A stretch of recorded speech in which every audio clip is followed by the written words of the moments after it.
I went from broke, burnt out, and working a £6.50 an hour job to building a multi-million-dollar a month OFM agency. And in this 2-hour video, I'm handing you everything. 5 years of painful trial and error distilled into one blueprint. And so whether you're just starting, whether you're doing 30K or even 300K a month, if you're still stuck in a day-to-day, if you're reliant on one model, if you're unsure how to just scale beyond your current level, then this video will change everything. I am going to walk you through exactly how I built a system that runs without me, scaled past 200 models, and turned chaos into month-on-month, year-over-year compounding growth, so you can finally build something that doesn't break when you take a day off. So let's cut to the laptop, and I'll see you at the top. It's going to be more call based on like everything. So like the business, like holistically as a whole. Like my aim today is to get through sort of everything from like acquisition to fulfillment. And then I want to talk about like scale and a couple other things probably on tomorrow's call, which I'll announce in the Discord what time that's going to take place, but it's going to be more of like a two-part sort of mastermind. So let me just get this and then we'll get started.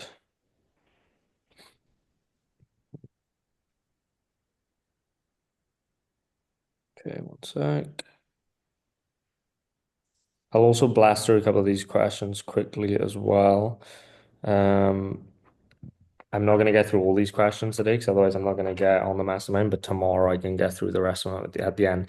Actually, I'll do all the questions tomorrow at the end of tomorrow's mastermind call, just because otherwise we're not going to have enough time to get through everything I want to get through. And I think this is like infinitely more value. So yeah, that being said, let's just get started. Let me just admit the last couple of people. Give me a sec. Okay, cool. Perfect. Okay, cool. So obviously, everyone in you is at like sort of different levels, right? Some of you obviously just getting started, some of you sort of mid-tier, maybe making 50K a month, 100K a month, and some of you obviously doing, 300K, 500K a month, and so on and so forth, right? But no matter where you're at, whether you are a beginner, whether you're a five-figure agency, whether you're a six-figure, seven-figure, eight-figure agency, there's obviously one thing that applies across the board, and that is if your acquisition isn't dialed, then everything else eventually breaks, right? It doesn't matter necessarily how good your systems are, how clean your SOPs are, how strong your team is. If the creators you're signing are not the right ones, then you're always going to hit some sort of ceiling.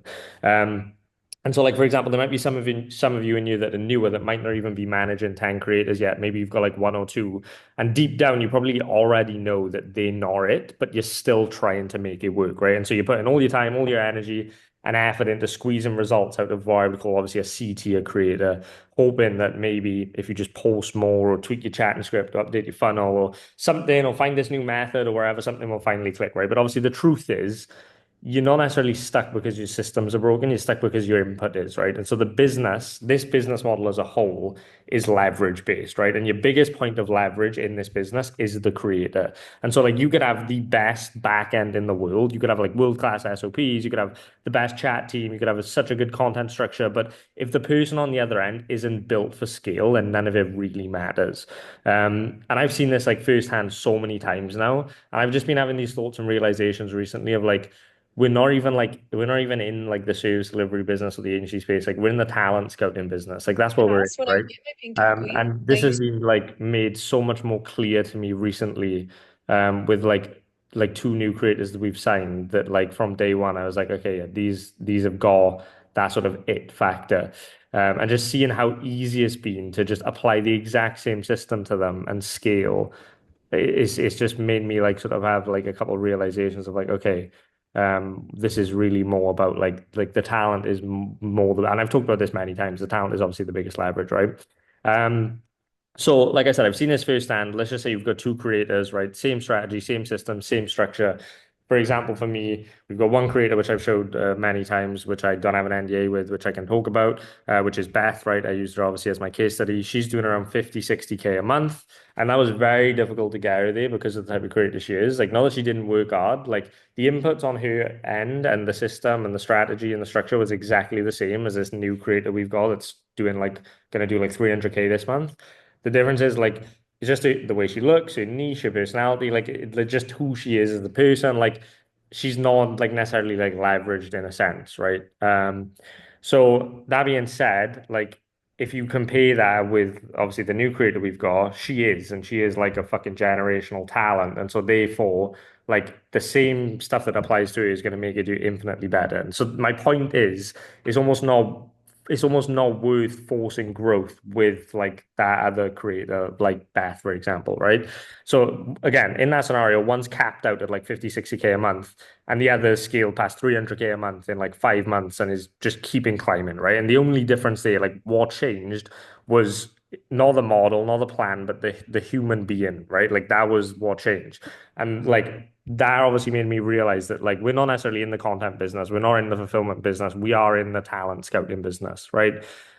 Because that is the biggest point of leverage. And so your job is literally to find the next generational creator. And so that's where the majority of all your effort should be. So like if you find the next Sophie Rain before the market realizes who she is, like we've done with this new creator, that is ultimately how you're going to make the most amount of money in the fastest amount of time possible. And obviously, you can't do that unless you're signing enough people and like filtering constantly and like cutting fast or putting people in C team and not like putting effort on them, right? Because if you're not doing volume, if you're not tuning, if you're not testing at scale, and you're never going to find the creators like we found over the last 4 years. And obviously, time as well, right? Like we've been in the industry almost 5 years. So like we've probably signed well over 1,000 creators at that point.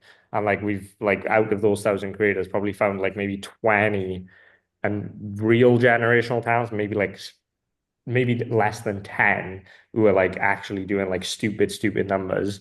And like we've had to go through a lot of people like that. It's the same principle of when you're hiring staff, employees, etc. To find those like those generational talents, you've got to go through a lot of people, right?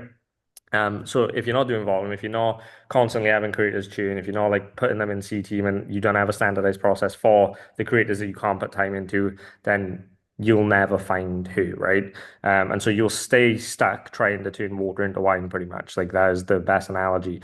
And so like building entire operations around a creator who's never built for scale in the first place is a trap that most, if not like all agency owners fall into because they think the fix is like more infrastructure, more tools, or more automation, or more tweaks. When in reality, like the biggest point of leverage is the actual creator, right? And they're trying to scale a business around someone who's already capped. Like it doesn't matter what you do, like they're gonna have a natural cap, right? Based if you're following obviously, organic systems and stuff like that, right?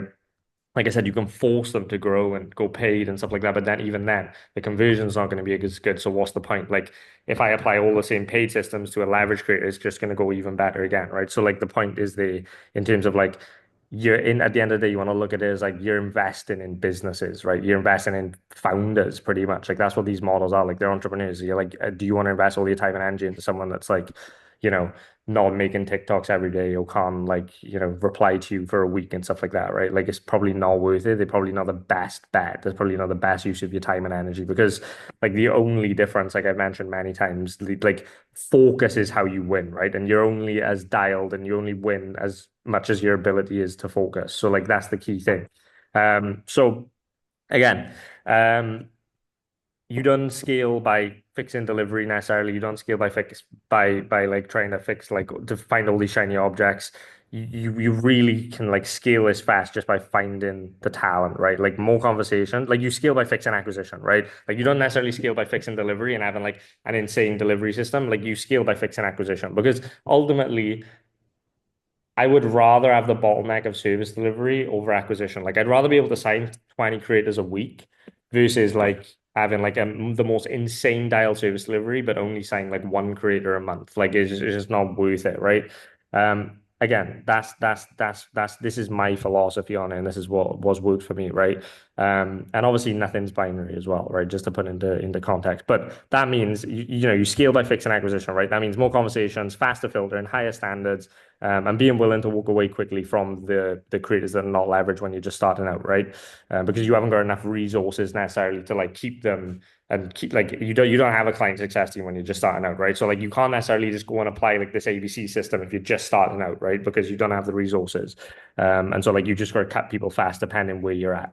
So again, one A tier creator is worth more than 10 C tier ones. And some of you are obviously out here trying to build a six-figure agency or seven-figure agency with like one C tier creator who barely replies to your messages, right? That's not a business, that's more of a fantasy.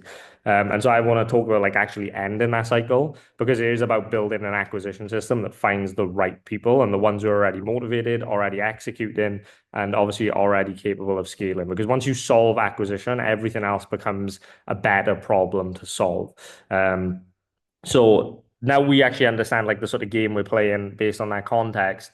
We're not here to focus, we're not here to force average creators into above average results. We're here to obviously find those asymmetries, right? We're here to find the asymmetric ones, the creators who can give us 10x the outcome with 1x the effort, right? And what that actually means is you've probably heard me say this before, but like again, 118 creator is worth more than 10 C tier creators, right? And that's just fucking pretty much math, right? Because when a creator is like the right type of input, they just multiply your system, right? But they follow your calendar, they respond to your feedback, they record without you having to, they make the content without you having to like super handhold them and do all these things, and they actually want to grow, right? And a big thing there, like when the new creator that we've got that's doing like 300 grand a month joined, on her form, like she was making like 10 grand a month forever, like 2 years. On her form, she was making 10 grand a month and she wrote that she wanted to make 400 grand a month, right? And like that's a like I don't see that often. And so that day alone tells me like, okay, she's about it because most people that are making 10 grand a month will fill out the form and be like, I'd love to be making 30K a month or 20K a month or 50K a month. Maybe someone say 100K a month every now and then, but to go from like I'm making 10K a month and I want to be making 400K a month, it's like, okay, there's probably something different about this girl, right? And so like you could just tell from that alone that like okay, she's about in, she's literally on track to do that, which is pretty crazy. So again, when that kind of person like plugs into a clean back end, they just scale effortlessly. Like once you've got like everything like we teach in this program, like you're doing the organic traffic stuff, you're doing the vertical piece, and you actually like let time and latency like actually like apply and you have the dial chat in and all the like OnlyFans optimization and stuff like that, like it just scales effortlessly and it's like you're cheating, right? Like we've not done anything different for this girl than we've done for any other model. And she's just, again, she's going crazy, right? And we're only doing that because we're able to sign so many clients to find those like generational talents, right? She's gone from zero to 400,000 followers on Instagram in like a few months. Um, Same on TikTok. Like it's pretty crazy. So again, that's what I mean by like asymmetry, right? It literally sort of feels like you're cheating. Like nothing is different on your end, but the outcome just compounds, right? That's what asymmetry is. Like it's not a level playing field. Not all creators are equal, and that is not even close. Like not like by any means are no creators equal, right? So some will suck all of your energy and go nowhere, whereas others will follow the exact same system and print fucking 400 grand a month. So if you only got limited time and energy, and you do, you need to stop spreading it across the C tier energy, right? You need to start filtering like your business depends on it because it quite literally does. Because this is where most agency owners get stuck. They just think that the answer is to get better at delivery and they need more marketing methods, they need more traffic methods and like blah blah blah. Because firstly, they're not patient. They can't wait 6 months for a creator to get rich, or they don't know how to set their expectations properly for a creator to say 6 months. Or like all these different factors that like cloud their judgment because they're comparing themselves to people like me and they're just like, oh, why am I not getting results fast? It must be marketing, it must be marketing. It's very emotional, very irrational when they never actually consider like it's probably the creator, right? And so they're like, oh, maybe if I just fix this one thing for her, she'll start performing. No, right? That's not what it is. If she's not showing up at like C tier, she's not going to scale to A tier with a new fucking traffic method or new chat script, right? You can't force scale onto someone who isn't built for it because what you need is a filter. You need a way to sort your inputs before they ever become a problem downstream. So again, that's how we look at it. We have obviously the three types of creators: C team, B team, A team. And again, the C tier is obviously the low leverage. They show interest, but they're inconsistent. They might say the right things on the call, but once they're inside, they vanish. They usually ignore the content plan. They delay shoot days. They complain about the process. They ask for results before they've been executed. You'll waste 90% of your time with this group if you're not filtering hard enough, right? Then there's the B team, right? Obviously, the ones who are consistent but capped. They show up, they follow direction, they post, but they just don't push, they don't think, they don't take initiative. They need you for everything. They rely on you to build all the momentum. Maybe they like 20K a month, maybe they even get to 30K a month with the right push, but it's going to be more difficult to scale a 6 or 7 figure agency fast with just a bunch of like B tier inputs. But then you've got A tier, right? A team. These are like the asymmetric ones. These are, they take feedback instantly. They hit all the deadlines. They ask smart questions. They constantly involved. They believe in huge goals and they actually like it. They want the coaching. They crave the structure. They see the vision. They don't need you to hold their hand. They need you to open the door and get out of their way, right? They're rare, but they exist. And so if you just find one or two of them, your entire agency changes overnight. And so like suddenly you're not in fucking WhatsApp chasing creators. You're in like Google Drive reviewing videos that they've already done. You're in Notion making your systems better. You're in fucking whatever payment processor you use actually taking profits from the business. And so the question is, how do you actually find these people, right? How do you actually build like a scouting system that filters for asymmetry before the onboarding call? And that's what I want to sort of like jump into next, right?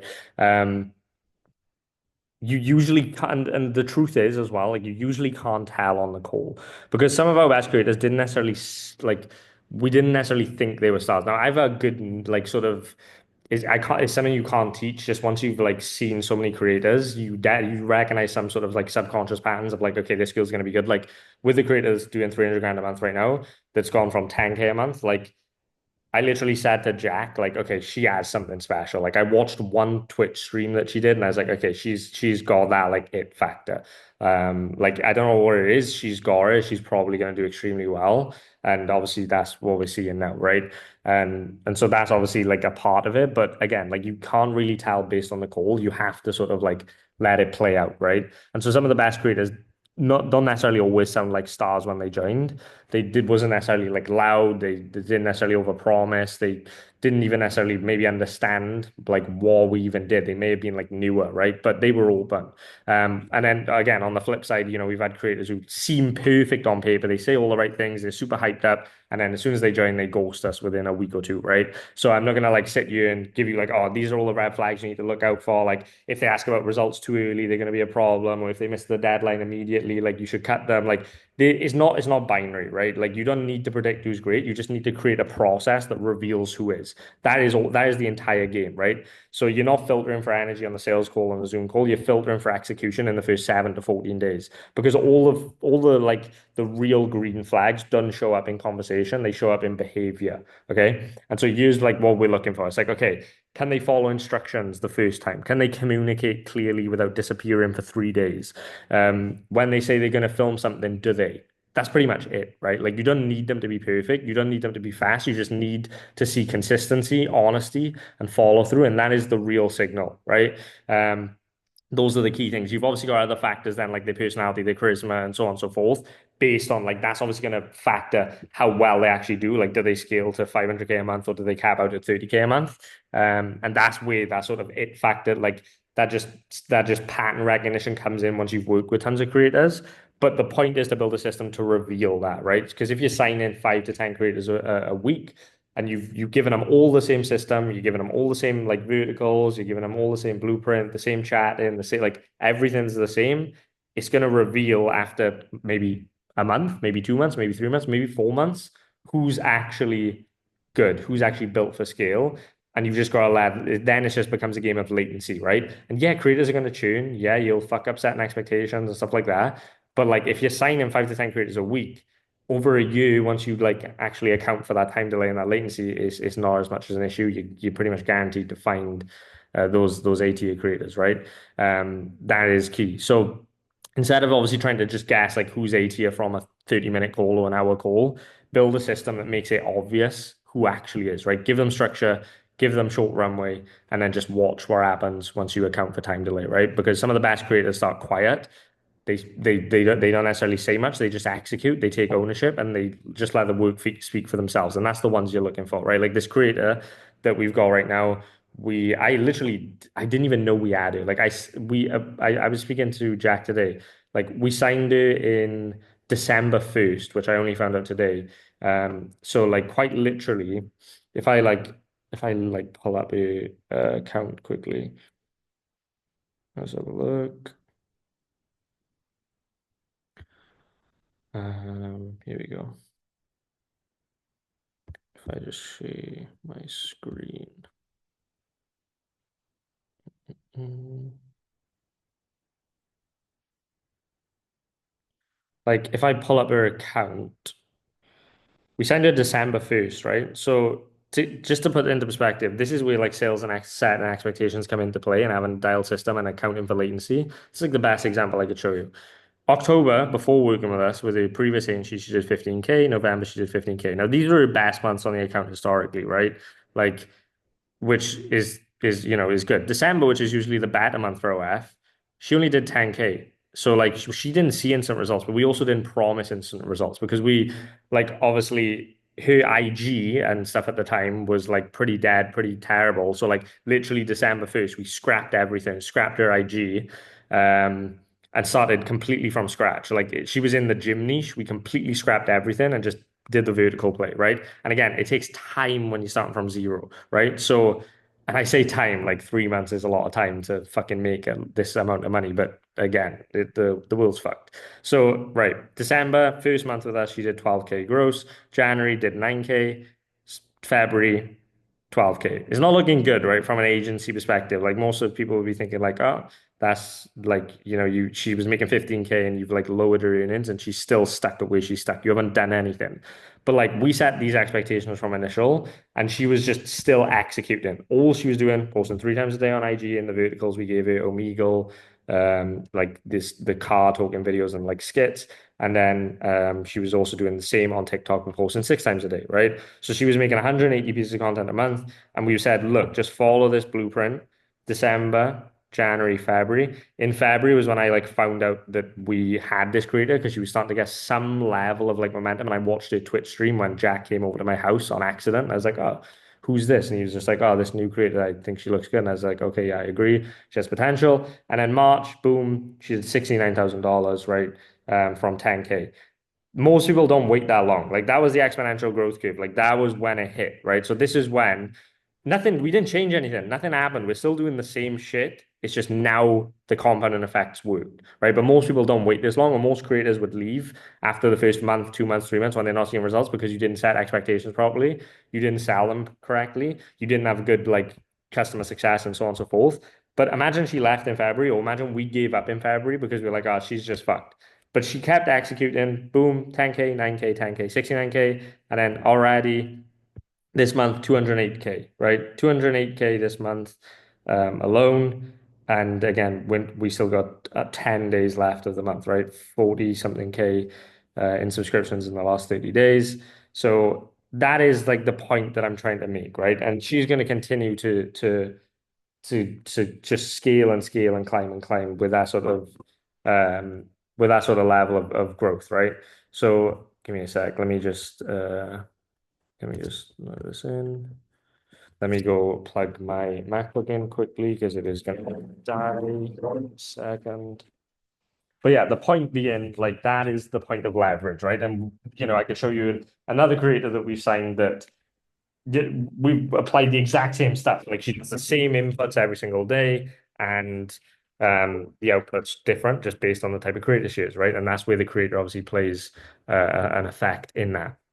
So, again, she started quiet, but she kept doing it. She's now obviously doing insane numbers. And the only way to find them is to stop guessing, stop hoping, and just start watching what they actually do and start focusing on acquisition, right? Because if you're not signing, like if you haven't got insane lead flow and you don't have the ability to sign 5 to 10 clients a week, like even just on the minimum scale, let's not even go that level. If you can't consistently sign like 3 clients a week, like then acquisition is the bottleneck, and it's going to be you're just playing a game of luck at that point, right? And I like to make my own luck, so like I want to be signing even more. Now, I'm not saying you have to sign 20 clients so we can get it and get it at this level, but like even just getting to a point where you have uh, an acquisition system that you're consistent with, that you dial in, that you've taken from the program that you've iterated on, and we're going to get into all of this, like just to even sign 3 a week is key, right? And we're going to sort of get into that. Obviously, outbound again, a very fast way still just to get volume in, especially if you're beginning, right? If you just want to get volume in, like outbound is a pretty fast way.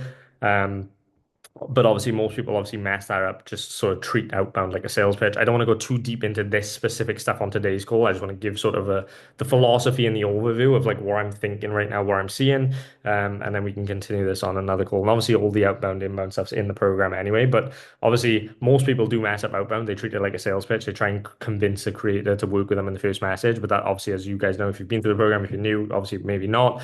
Our outbound process is obviously that's not how we run it. Like our outbound process is obviously built on curiosity, on psychology, and so on and so forth, right?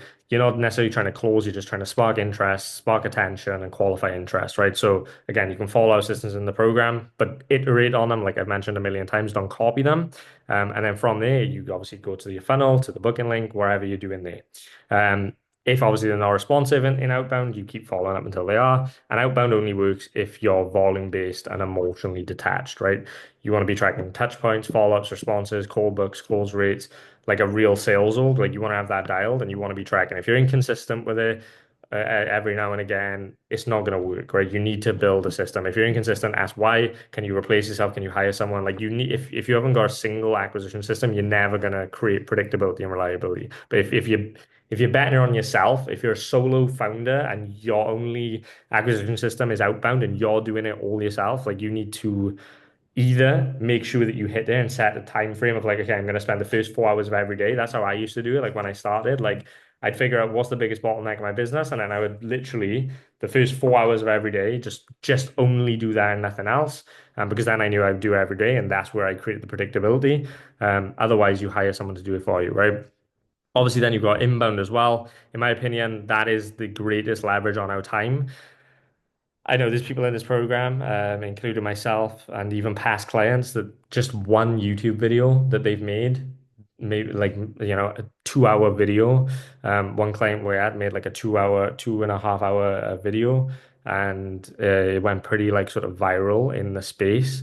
Um, and it just pretty much changed his entire business like overnight. Like it's YouTube's in pretty crazy leverage. I even seen a little short clip earlier of a guy that literally posted one YouTube video that was like a 4 hour video on how to do something with AI, and it got like 500K views, and he made like $12 million from it. Like YouTube's insane. Like if you're not playing the YouTube lottery, like you are really, really like fucking up. And I've mentioned it so many times that it is the highest point of leverage in terms of acquisition. And obviously then you got paid as well, right? Like obviously paid ads again, paid ads like is probably the most misunderstood. It comes down to obviously like paid ads are not going to save a broken funnel or broken sales or broken delivery, right? Like you're just going to get unqualified leads. If your messaging's not clean, if your positioning's not tight, like if you haven't tested multiple angles, multiple creators, if you're not testing hooks, if you're not like actually putting all your time into like paid ads and you haven't got like a media buyer and so on and so forth, like it's going to be difficult to scale. But it is pure scale, like, and it is super leverage because you can just literally, quite literally, once you've got it dialed and you understand your CAC to LTV ratio, you can pretty much just fucking be like, okay, for every, I'm just going to spend more money, and the more money I spend, I'm going to find more unicorns because this is our CAC to LTV ratio. Like once you get enough data on ads, like that's the real winner. In terms of like predictability, because again, YouTube is more of a lottery, but it is a biggest point of leverage because it's free. And what, like I said, one YouTube video can quite literally change your entire life. But obviously, paid ads at scale for agencies making a lot of money that can throw, 5 to 10 grand a month at paid ads and not even bat an eyelid and not even worry about it, that is going to be a massive, massive point of leverage for you to find those upcoming creators, testing different angles. Are you going to go after the new market? Are you going to go after creators that have never done it before, so on and so forth? Are you going to frame yourself as an agency or not? Like coming up with all these unique angles, unique ads. Like that's what we just obviously spent like 3 months in Cape Town and we filmed so many agency ads that we're just about to launch, testing so many different things, and we're just going to throw like 30 grand a month at it, and not even just bat an eyelid, just because that's how we're going to find those generational talents that can go and print 200 grand a month, right? So that's obviously key when it comes to ads. And then obviously again, referrals, right? When you do it like that, which is the easiest system to plug in, right? You don't necessarily need to do all of these. The best agencies do all these at scale, like outbound, inbound, paid. But to start, just do one and just dial one in so you can just get that predictability, that reliability, right? Outbound, inbound, paid. Then referrals is just a must in general, right? Because that's something you just plug in. Okay, every creator that signs, you pay 5% commission to the creator. And then if the referrer also refers someone else, then you give that second person the 2.5%, right? So like, if I refer a creator to this agency, I get 5%. And if the creator I referred refers someone to the agency, I also get 2.5% of these. Okay. And so like literally we've like actually this creator that is doing this money right now, like that's blowing up. She was a referral, right? Like she was literally a referral from another client. Again, that's also why she trusted us even more. Referrals can be very high leverage, really easy system to build. You don't have to add anything crazy. You just need something to track it, which can be done in a simple Google sheet, right? So that is one of the best ways because then you just get rewarded for like for like the acquisition that's coming in, right? You get rewarded for all the leads coming in. So outbound for speed, inbound for leverage, paid for scale, and referrals for compounding. That's why all four go hand in hand at the tippity top. But again, depending on where you're at, we'll decide which one you want to do. Um, that is obviously key. But yeah, the referral is model, yeah, quite literally, yeah, she's loving life. So yeah, again, that's key. Obviously, at that point, once you've got these dialed, you're no longer hoping that someone joins because you built a machine, right? Like you don't have feast and famine anymore. You don't have a time period where, and it's fine to, at super scale, like you can turn acquisition off and not focus on acquisition. Like if you've got to a point where like service delivery is now a massive bottleneck because you've signed way too many creators, again, that's a better problem to solve. That's fine. But like at the start, like you need something predictable, you need something reliable, you need to obviously continuously be doing acquisition, right? And you have to get out of that feast and famine phase and build a machine. So a system that feeds your funnel with new potential asymmetric talent every single day, unless you focus on filtering, not forcing. And you can get super creative with it. Like you can get so creative with acquisition, like a lot of people don't even consider. Like, for example, I know these guys that are making a lot of money with their agency, and they set up a different agency on TikTok. And because they realized that all their best creators was actually like TikTok girls that never had an OF before. And this is what worked for them based on their strategy.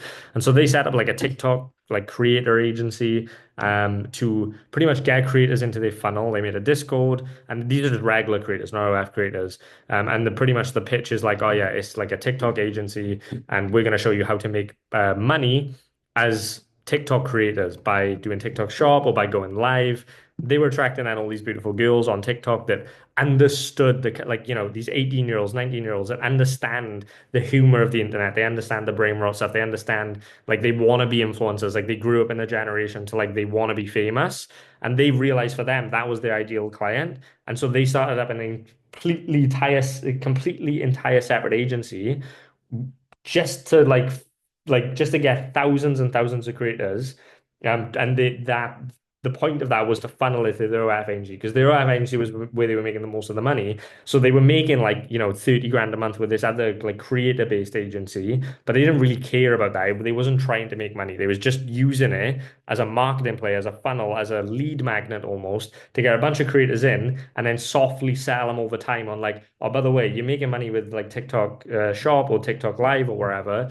But a couple of creators that started with us this way pivoted to OnlyFans or pivoted to other platforms like OnlyFans, like fanfics and so on, and are now making 100 grand a month. And then some of these girls would get curious and like, holy shit, yeah, like all these girls I follow that are my age are also doing OnlyFans. I feel like it's fine, let me do it. And they were finding they were getting like the next up and coming sort of generational talent from doing that in specific. So when I say you can get creative with acquisition, there really is like no ends to like how you can go about it. And these guys are doing over $20 million a month with their agency, right?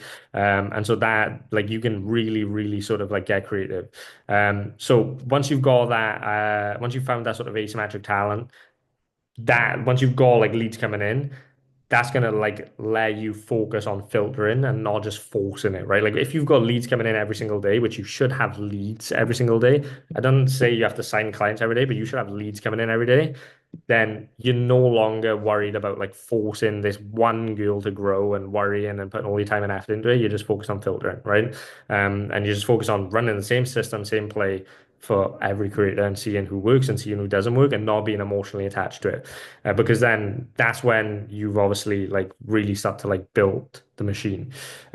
So That's how we actually build a business at scale, not one that just survives. So now you've obviously got the acquisition machine running. You sort of getting DMs, you're getting the leads, you're taking the calls, the creators are flowing into your pipeline. Cool. But that's where most people, again, start to mess up again, right? Because they confuse acquisition with activation. Just because someone signs an agreement, it doesn't mean they're going to perform, right? Just because they said, I'm ready to go all in, it doesn't mean they meant it, right? And so this is where most agency owners lose all their time and more importantly, lose all their focus, right? They spend weeks, sometimes months, sometimes even years trying to coach someone into becoming A tier, trying to convince them to care, trying to hold them accountable, trying to motivate them to do the basics. But let me save you months and months of wasted energy, right? If someone doesn't show promise in the first 7 days, they almost never become a top performer. And this is based on the data from my agency. That doesn't mean that they need to crush it out the gate. But they do need to show signals. Signals that they're hungry, signals that they're consistent, signals that they respond well to structure. And if they don't, you move on fast, okay? Because your job isn't to make everyone succeed. Your job is to create a structure that exposes who's worth building around and who's not, okay? That is the purpose of what I call like the 7 day funnel, right? So let me break down how it works, right? Day 0 to 1, frame the partnership. So the second someone signs, you set the tone. This is one of the most important things, right? This isn't a done for you fantasy where they sit back and watch the money roll in. It is a co-built partnership. It is a co-built system, and they're expected to show up because this business doesn't work without them, right? So again, you can use onboarding videos, Notion pages, Loom walkthroughs to make it clear. You can explain on a call however you want to do it, but you're just going to be explaining, here's exactly what happens this week. Here's exactly what we need from you. Here's what we're doing on our end. Here's what you can expect. Here's results of other people just like you that have followed this. This is the worst case scenario. This is the best case scenario. This, like, you're not overselling them. You're not promising, yeah, we can fucking get you 1 to 69 chat and ratios and do this and do that. And then after a month, they don't perform. Like, that's the biggest issue. People like really fuck up the expectations setting on the sales call because they think to sell, they have to overpromise. I literally can like not remember a time where like I've just gone into a sales call and been like, yeah, we're gonna do this, we're gonna do this, we're gonna do this, and just like being super like in their face. Yeah, we're gonna blow you up. We're gonna like do. I never say shit like that because I know that can backfire if something goes wrong or if it's being slow, right? Because I know how long it can take. Like, look at that girl I just showed you. For 3 months in a row of her posting 180 videos a month, she's seen zero results. Now imagine I said to her on that first sales call, yeah, we're gonna fucking blow you up. This current agency shit that you're making 15K a month, we can easily double that instantly, like in the first month, like blah blah blah blah blah.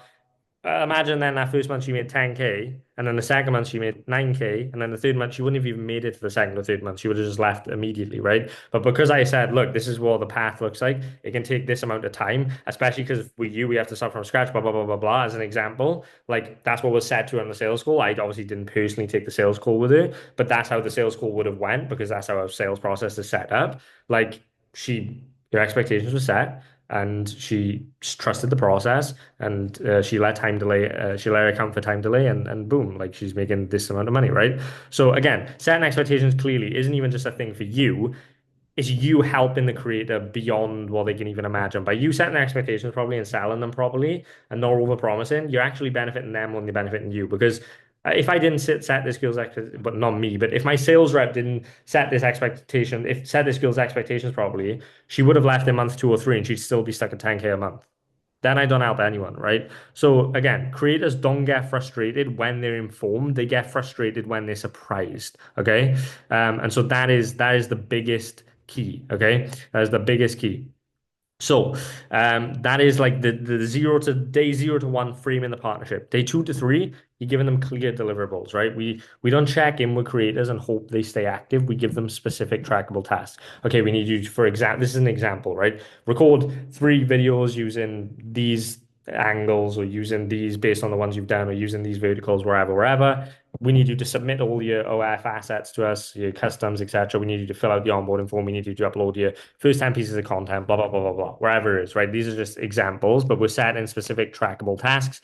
And then I'm not judging them on the quality yet. I'm just judging them on their behavior, right? Do they take action quickly? Do they ask questions if they're stuck? Do they overthink and delay? This will tell you 90% of what you need to know. Day 4 to 5, evaluating their responsiveness. How fast do they reply? Do they ghost you for days? Do they send voice notes rambling instead of taking action? Do they take feedback and apply it, right? This is where communication patterns reveal everything, right? We're not looking for for perfection again. We're looking for direction, right? If they're moving forward, even if it's messy, we double down, right? If they're hesitating, if they're stalling, if they're pulling away, we give them a soft nudge, we let go. Again, if they've signed at A team or signed at B team, they're going straight to C team or they're not even being on the C team, right? This is how you obviously protect your focus, protect your time, protect your energy, right? Day 6 and 7, making a decision, right? That is by the end of the week, first week, we ask ourselves one question. And that question is, this is the most important question you can ask yourself, especially if you're new and especially if you have even more limited time and energy because you don't have a team around you. The question you ask yourselves at the end of that first week is, would I confidently build the next 3 months of my business around this person? If the answer is yes, we elevate them, they get more support, more structure, and we push them. If the answer is no, we drop them in a lower effort system or part ways completely. And again, this depends where you're at. If you're new, you probably just want to drop them completely. If you're more skilled, you can put them in, obviously, like the C team, for example, right? Um, Trying to apply to everyone new. Again, no drama, right? I just I don't want to give them one more week. I'm not trying to fucking give them, I'm not trying to rescue them, right? I'm just doing what I need to do because that is how you scale sustainably, right? You don't build your business on hope, you build it on signal, right? And the signal shows up fast if you know what to look for. So that is like the first 7 day funnel, right? Which I've explained in the ABC system and how we delegate the system and so on and so forth, right? And it's the layer that obviously sits between acquisition and delivery. This protects your team, it protects your time, and it ensures that you're only building with people who are worth their effort, right? And that's how you win in this game. So if you're not at a stage where you've got the ABC system laid out because you don't have that many creators, this is how you need to think of it, right? Like don't try and get too advanced. Don't try and build all these insane systems before you've even got any creators. Like just look at it this way, like this philosophy, right? So is it worth could I confidently build the next 3 months of my business around this person? Yes or no? Get rid of them, keep them, wherever, right? Again, that's key. That's how you win at this game, right? You don't make every creator work. You just build a system that finds the ones who will. That is the key, and that's why acquisition is so fundamental in the program. It's why the biggest module is acquisition. It's why I go so deep into the theory, into the psychology, into all the nuances. Because if you can really dial acquisition, like everything else becomes infinitely easier, right? Because that is like the bottleneck you want to solve. So again, at that point, the other stuff's easy, right? You give them the 6 week roadmap, you give them the 3 verticals, you have good chatting, you have good account optimization. That's pretty much all a good funnel, which is all the easy stuff to build and systemize and track. Then it's just about let's just sign more creators and put them into the system. Sign more creators, put them into the system. Out of every 20, one will do well. Fuck it, I don't care. I'm not getting emotionally attached to the creator. We're getting rid of them or they go into C team. It doesn't matter. We're just trying to find talent. We're a talent scouting agency. That's the philosophy you need to think of, right? You don't make every creator work. You just build a system that finds the ones who will. So that is key, right? Now, again, going back to YouTube, right? Like that is in 2025, the most asymmetric acquisition channel in the entire space is YouTube, right? In my personal opinion, it's long form, it's high trust, it's algorithm compounding content that lives forever. I would say YouTube is definitely the best because of how free it is. And next to that is going to be paid ads, specifically running webinars, right? If you can figure out a way to run a webinar a week to a new audience every single week, which is what we're about to implement, like that is the biggest key that you can do. We've done a couple of webinars, they've done really well. And now we're looking, okay, how do we do the same webinar every single week, but to new OnlyFans creators, right? Those are the two biggest points of leverage to find this upcoming talent, and we're testing different angles. Let's go after the new TikTok era girls that maybe never even considered OnlyFans. The messaging, the marketing is going to be completely different to those types of people because we're not saying like we're selling them a different vision, right? We're selling them an opportunity. We're like the girls that have never done OnlyFans before, like we're selling them an opportunity. It's going to be different marketing, different ads, different webinar versus the creators that already are making 10 grand a month that are struggling with content. Again, different marketing, different messaging. That's what we're in the midst of testing right now, right? So like for example, if you make a Skool community for creators and you run ads to that Skool community and it's a free community and then you just do a webinar every single week, so you set up an automation where all the new people that join automatically enroll to the webinar and you just do a webinar every single week to all the new people and the other people continue to get nurtured in the school. That's going to be a really good way for you to continuously compound and talent scout, right? You're building your own sort of like massive fucking community so that then you can just talent cherry pick the best ones, right? So again, that's key. But again, That's the paid ad sort of stuff. That's way more advanced. You're going to need a lot of results. You're going to need to be doing this. You're going to need to be making money. You're going to need to put money in ad spend to do that. The best thing, this is why YouTube is still the best thing, right? I'm telling you right now, like if you are not posting on YouTube every single week, then you are voluntarily keeping your agency small, right? Again, it's long form, it's high trust, it's algorithm compounding content that lives forever. It is the fucking cheat code, right? Because it is like it's the only channel where you can get volume, you can build deep trust, your own search engine, you build compound authority, and the content never dies, right? You're building assets. So even if the videos are not getting views, you can use them as assets when you're doing cold outreach, for example, to send a creator, this creator struggling with XYZ problem. Oh, I made a YouTube video on that. Maybe that'll help you, right? You're building trust. And when someone's watched 7 hours of your content, they're likely to buy. Okay. So that is key. YouTube is super key. I just wanted to touch on that again. Again, you've obviously got other content, like obviously Instagram. Like Instagram's doing really well. Like I get probably 2 to 5 creators hit me up every single day on Instagram currently at the moment, and my content's nothing to even do with OnlyFans in particular. It's just because that's in my bio. Um, because I'm getting around like 5 million views a month at the moment on Instagram. So you can do that as well. But YouTube is going to bring in those higher quality clients. Like some of our best clients have either come from YouTube or referrals. And again, like those are just the best like return on investment because they're free, right? So that is key. And again, that also builds trust, and that's what's going to keep those creators around for 2, 3 months. That's where you're going to be able to lean into the sales process even more. That's where you're going to be able to set the expectations even better because they know, like, and trust you, right? So that is a big key as well. Like that is how we sign some of our best clients. Like we can post a long form video. It doesn't have to be fucking crazy production. Don't overthink it. Just clear messaging. Just following the process laid out in the program.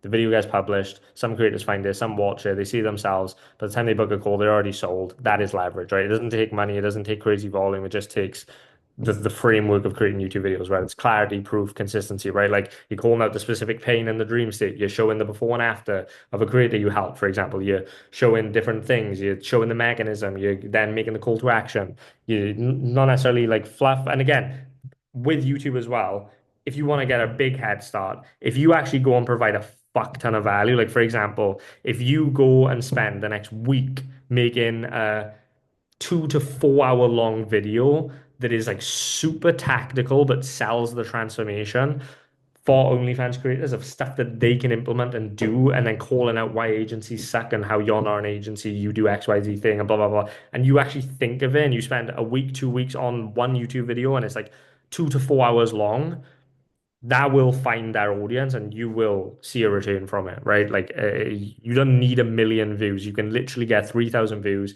Like I posted YouTube videos with 5,000 views that have made me hundreds of thousands of dollars because it's hyper targeted and there's psychology behind the video, right? And so it's the same fucking principle, right? You don't need 1 million views. You just need one good video that lands in front of the right person. Um, because again, 100K a month creator watching a 20-minute breakdown of your system is more valuable than a TikTok on Instagram that gets 1 million views but has zero context. Like you might have some low quality creators reach out to you because they've seen your bio or wherever, but YouTube lets you go deep, right? It builds authority, it creates familiarity, and the types of creators that are going to be searching YouTube for specific OnlyFans stuff, they're the type of creators that clearly care, right? So the lead quality is infinitely better than by just randomly popping up on the Instagram feed or TikTok feed, okay, or in their DMs or wherever. Like if they search in or they see an OnlyFans video that's going to help them, and they're like, "Oh, this is going to help my OnlyFans. Let me click it." Or they're searching for it. They're probably a better quality lead. They're probably more serious. They take it more serious, okay. So that is how you're going to position yourself as the category leader, not just another agency guy in the DMs, right? And the wild part that most people miss is if you're posting consistently, your page traffic gets cheaper, right? Your outbound gets infinitely easier, your brand gets stronger, and referrals compound because YouTube isn't just a traffic channel, it is a credibility engine. Okay. And so like I could run the same ads as someone in this program, exactly the same, all the same copy, same video, everything. If I ran them on my account versus their account, it would do infinitely better on my account because of the credibility engine that I've built. Okay. So again, creators don't just trust agencies anymore because they've been burned so many times. Now, if you're going after the new market, then okay, yeah, fair enough. Like they will probably trust an agency. But if you're going after creators that work with agencies, creators making 5K, 10K, you can't be necessarily positioning yourself as an agency because they've been promised growth. They've been sent fake screenshots. They've been locked into bad splits. They've been left on red. And so when they see someone actually like breaking down real numbers, real systems, real frameworks, giving the tactics, put in 4 hours into a free YouTube video, they feel it, right? It cuts through the noise. You're not pitching them, you're not chasing them, you're just showing and letting the right people come to you. And that is how you attract the A-tier creators, right? That is how you sign without begging. That is how you scale without stress. So if you're not posting weekly on YouTube, start immediately, even if it's messy, even if it's filmed on your phone, even if you don't have results yet, just start making videos, right? Because one good video can change your entire pipeline, change your entire life, change your entire business. And most of the market will sleep on it, right? Which means if you don't, you win.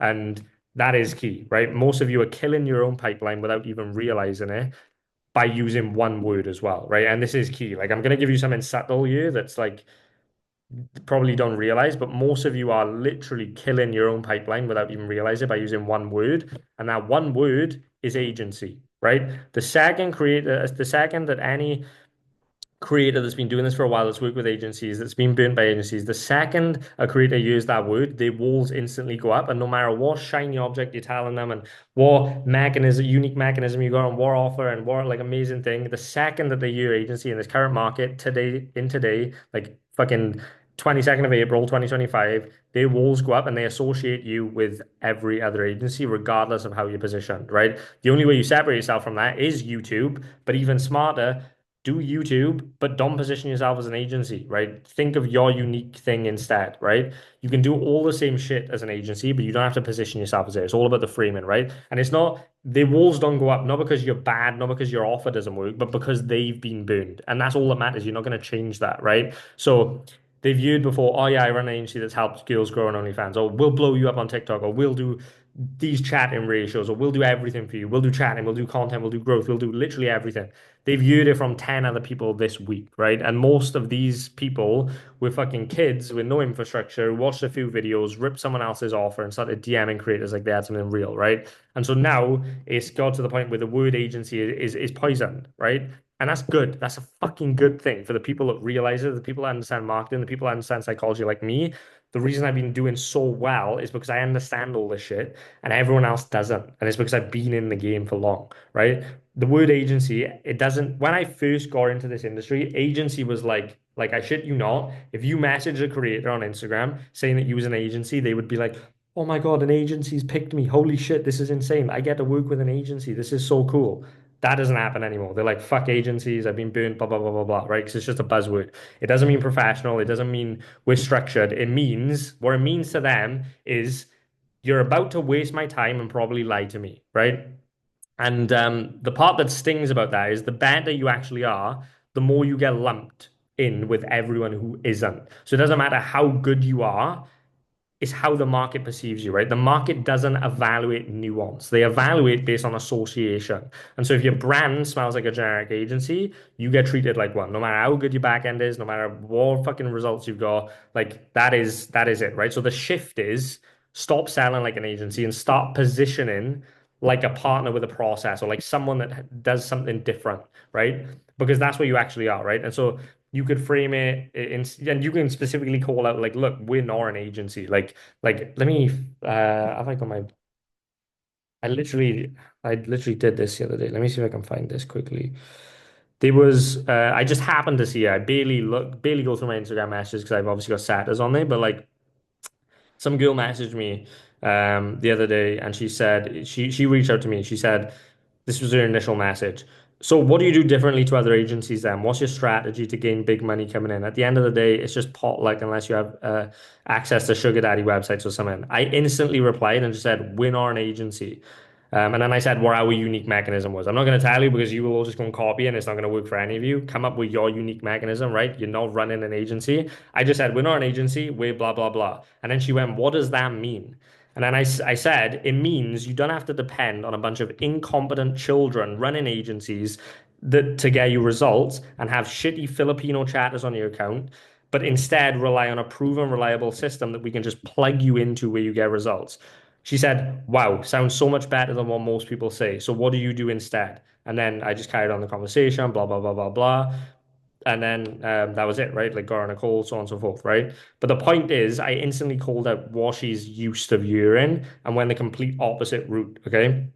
And so that's the key. And we have Filipino chatters, but it doesn't matter. She's never gonna know that. Like she does. It's not the point that we have Filipino chatters. I'm not getting. You don't get stuck in the details on this. It's all down to the framing. Our Filipino chatters are fucking amazing. There's nothing wrong with Filipino chatters. Like they crush, but she's not gonna perceive it that way. So if I call her out initially. Look, we're not going to sell, like we're not going to put some shitty Filipinos because that's her frame. That's understanding the psychology of the market. That's how we're going to get her to actually pay attention, right? Um, so that's key. So again, that's going to hit different, right? So think of what you want to say. Think of how you position and frame yourself differently, right? Um, and even having a straight frame, being polarizing. This all comes into the acquisition stuff that's in the program, right? This all comes into that, like being polarizing. Like we only work with certain types of creators, blah blah blah. Like if you're a fit, we build around you. If you're not, we don't, right? There's power in that polarization, okay? But it just flips the dynamic completely, right? You're not trying to prove yourself, which every agency goes into the frame of they're trying to sell the creator, they're trying to prove yourself. You're in a position now where you're evaluating them, you're filtering them, you're protecting your system. You don't necessarily want to layer them in. Like, why the fuck should I even plug you into this system that works? Like, that's my instant sort of like frame of every girl I speak to. It's like, well, I just took this creator from 10K to 300K in 50 days. Why the fuck should I do that for you? Like, what, like, like, you tell me, like, you sell me. Like, that's the frame we're taking, right? Um, and so we literally sign creators all the time, just off of how we speak about what we do. Not because we flex hard, not because we drop massive proof, not because like any of that sort of shit, just literally because we didn't sound like anyone else and we appealed to their current situation and the desired situation. We built that gap, right? They just say, oh, you just feel different. Or I don't know why, I just trust you more. I trust you more than these other agencies. And that's the point, right? It's not because we're better at service delivery or chatting. It's because we're better at marketing. We understand the market. We're better at psychology and we're just good at framing and positioning, right? Um, because everyone else positioning like, yeah, we'll do everything for you, just trust us. We come in and say like, no, we don't even know we want to work with you. Like our system's proven if you execute it, it works. If not, that's fine, right? That's how you win. And so like when you say stuff like that, you sound like someone with leverage, you sound like someone with standards, you sound like someone who doesn't need them. And that's when they lean in. That's why they lean in. And so that doesn't mean change your offer, right? You still do the chatting, you still do the content, you still manage the growth, you still do everything a traditional agency does, but it's how you frame it that makes the difference between someone ghosting and someone saying, damn, I think I found the person who actually knows what they're doing, right? So stop calling yourself an agency if you want my advice, because again, you're not here to do the busy work, you're here to scale talent, you're here to scout talent. And so make sure your messaging reflects that, right? So that is key. And like even like doing stuff like disarming the frame, like when you're on the sales call, like most creators get like if they've been burnt in the past, they're defensive when they jump on a sales call. They're expecting a pitch, so you can break that by disarming the frame by saying like, just so you know, this isn't a sales call. This is just more of a filter. Like I'm not here to actually convince you of anything. I'm here to just see if we're a fit. Okay. So again, boom. Like when you do that, the tension's gone. You're not chasing, you're qualifying, right? And that alone shifts the dynamic and makes them lead in, right? And then again, you go into in the sales call, you're understanding the current situation, right? You're not going super deep yet. You're just getting surface level logistics. Like, what does OnlyFans look like right now? Okay, cool. What's working for you so far? Okay, cool. You say this. What does that mean? What platforms are you working on? How consistent are you? Blah, blah, blah, blah, blah. Just showing how far along they are so you can get context, you can understand their current situation. You're not selling them on your offer. You're not saying, oh, we have all these amazing chatting ratios, we do XYZ thing and blah, blah, blah, blah, blah. And we're not like any other agencies because we have this do, like wherever, right? If you understand their current situation, right, you're not pitching them, no analysis, you're just listening, taking notes, you're understanding where they're at. That's when you can then go into exposing the emotional problems, right? So this is where we switch from the surface level, understanding current situation to emotion. Okay, so what's actually the most frustrating part of you trying to grow? Do you ever feel like you're doing all the work and not really seeing this reward? Like, you're asking like the deeper emotional questions. What happens if nothing changes over the next 6 months, right? Like, because now they're feeling it, they're not just talking, they're reflecting. And when someone reflects emotionally, they start to open up, especially girls, and they stop performing, they start getting real, and that's your window, right? That's when you paint the vision. Okay, And again, you don't know you don't know them. You don't know what they want. You by you saying that we're going to do all these things without them like you want them to tell you what they want, and that's what you sell them, right? Because it's all the same shit. Like that is what it is. And so like you ask them the questions, you get them to paint their vision versus you trying to paint the vision for them, right? Because it's the same service, they all have the same problems, but they're going to see a nuance in their head, right? So by sort of going from pain to possibility, by asking, okay, well, what does success look like for you? And they start explaining, okay, well, what type of income would actually change everything for you? Okay, if we can wave a magic wand and everything was like seamless, like what would your life look like? Like these types of questions, right? You're getting them to imagine their desired situation. And that's because most creators, like the reason you want to do that is because most creators live in reaction, right? They haven't slowed down to define what they actually want. And so when you give them that space, they'll attach the vision to you, right? And so now they've told you what you want, they're giving you like all the like scenarios. Again, they're going to be solved by their OF problems, which you will do as an agency. So it doesn't matter, like it doesn't matter like the shiny objects you have, you can solve the problems. Then you go to position in the gap, right? So now you're actually bridging the gap between where they are and where they want to go, right? So, okay, Gori, you're currently doing X, mostly alone, or you've been burned, or wherever, and you obviously you've been consistent, but you're not seeing growth. You're obviously aiming for Y, which is wherever that is.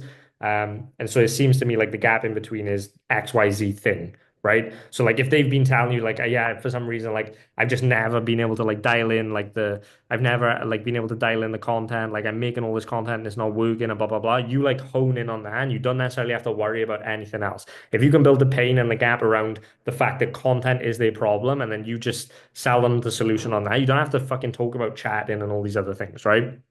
And that's just a byproduct. And so, like, whatever it is, you frame it around that. So, if they're struggling with agencies, well, you're not an agency, right? So that's the solution. If their issue is the fact that they've always had poor chatting, well, that's exactly what you solve. Like, you are amazing at chatting, right? If they're struggling with content, that's perfect because that's exactly what you do. You're not overwhelming them with we do this, all these million things, because then they're just going to listen to wherever the last thing you said was, and then they're going to associate whatever the price to work your agency is with that last thing. So like you can say, yeah, we're going to solve this problem and this, and we're also going to do all these bonuses and benefits and this and this and this. The market's too sophisticated at this point for that. Like it worked in the past. So now they're just going to associate wherever you say last with the price. So if you were doing like bonuses and you're like, yeah, we use like and also we have DMCA takedown services and it's 50-50, they're going to be like, wait, nah, this is not worth it, right? But if you hone in on the one thing that they're struggling with or wherever it is they're struggling with, and you just sell them based on their psychology and you let them sell themselves, that is the key, right? You don't need to hard close. You're just asking questions like, okay, well, once you've figured out the current situation, you've exposed the emotional pain, you've painted the vision, you've positioned the gap, you let them sell this house, right? You ask questions like, okay, well, so based on everything we've talked about, like, do you feel like this is actually what you're looking for? But they're going to say, yeah, or they're going to say no, or they get, and then based on what they say, you just go through the sales process, right? And then obviously you just get them to commit, right? So like, so you like just so you'd ask questions like, so this is something that you would agree that you actually need to do like immediately if you want to solve this. Okay, cool. Okay, and then you can go into the wherever it costs to work with you, right? Um, and that is like obviously the key. Now, I'm not going to get into the rest of it in today's call. We'll set up another call tomorrow. But I want to go through everything. I want to then go through how we're setting expectations, how we're like building client success, how we're optimizing stuff like week one content, week two OF optimization, week three chat and performance, week four feedback loops and scale, accountability without babysitting, showing them their progress and giving them reports, like all these sort of things we'll get into. And I'll also answer all the questions that were answered today as well on tomorrow's call. But yeah, I'm gonna end it there for today. Just because we've just gone over an hour now. So I'll end it there and we'll continue this tomorrow. I'll announce the time shortly, and we can continue. It might take another maybe two calls. This is probably going to be a 3 hour thing, to be honest, but it'll be worth it based on the context. I want to give you all this context, all this like frame just so you can understand what you like once we then give you the tactics and the tactical stuff which we'll get into, it'll just click better, right? So Yeah, that's going to be it for this one today, and I will speak to you guys tomorrow. Peace.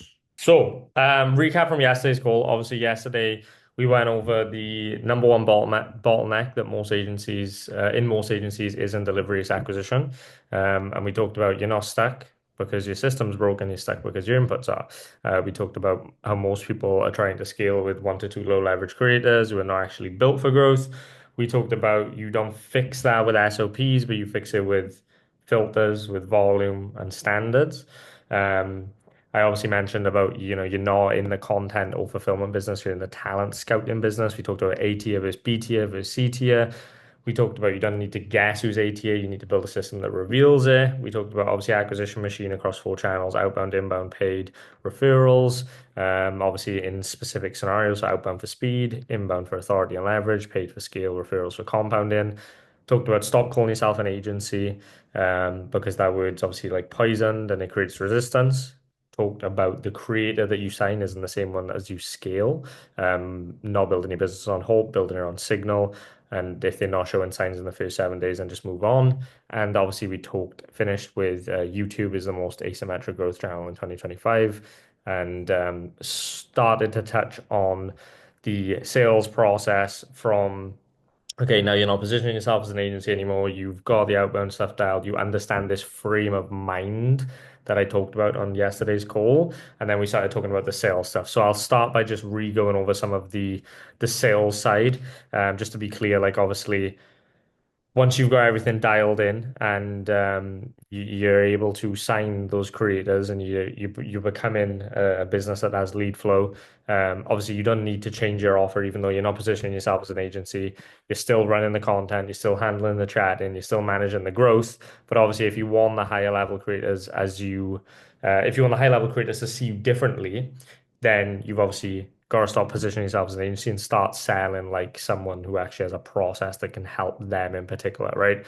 So instead of jumping into what we do, the structure that obviously I talked about is stage one, the connection stage, right?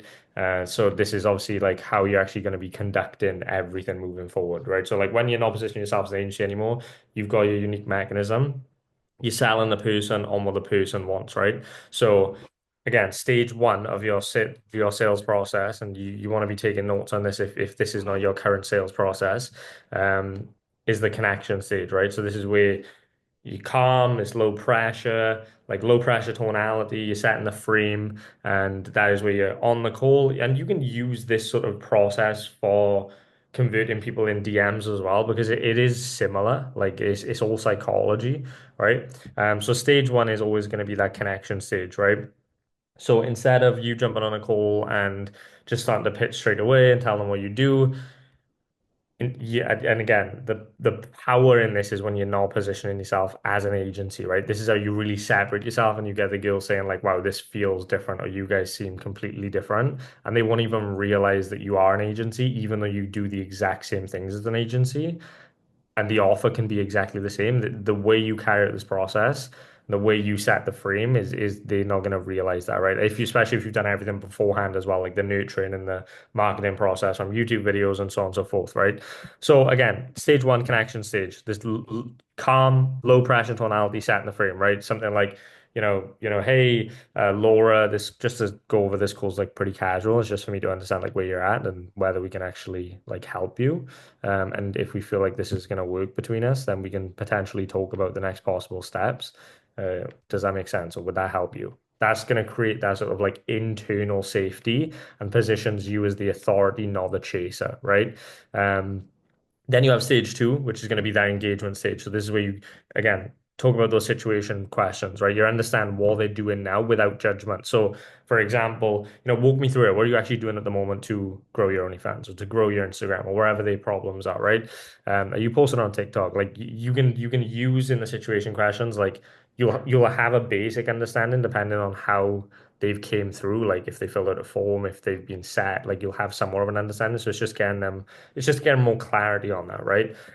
So you're asking questions, figuring that out, getting the situation, right? That's stage two. Once you understand the mechanics, then you move into the emotional layer, right? So this is the problem awareness question. So in the problem awareness questions, the biggest switch is you change the tonality, right? So from connection stage, where it's like that very calm, low pressure tonality, like yo, like this is like super casual, like that sort of like just super calm, casual tonality.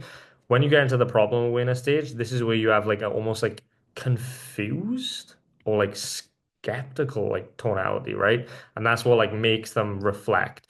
Um, so this is where you're asking questions once you've figured out this situation, you're asking questions like, so what do you actually feel like stopping you from growing it faster? And you're asking those types of questions, right? And you're letting them open up, you're listening carefully, and you're not jumping into pitch, right? You just letting them talk. And that's where once you go from stage three, problem awareness, that's when you then go into the solution awareness, right? So this is where you're helping them see what's possible and what that would feel like, right? So, for example, depending on what they've said, if you would then ask a question like, if the back end of all of this was just handled, like the growth, the chat and the retention, like the traffic, like everything, like how would that actually change your day to day? And then they're going to tell you, right? And so now they get into solution. They solution thinking. They getting into their dream state. Like, oh my God, that would be so amazing because I could do this and I can go and buy matcha in the morning with my girlies and blah blah blah blah blah. Right, wherever they do.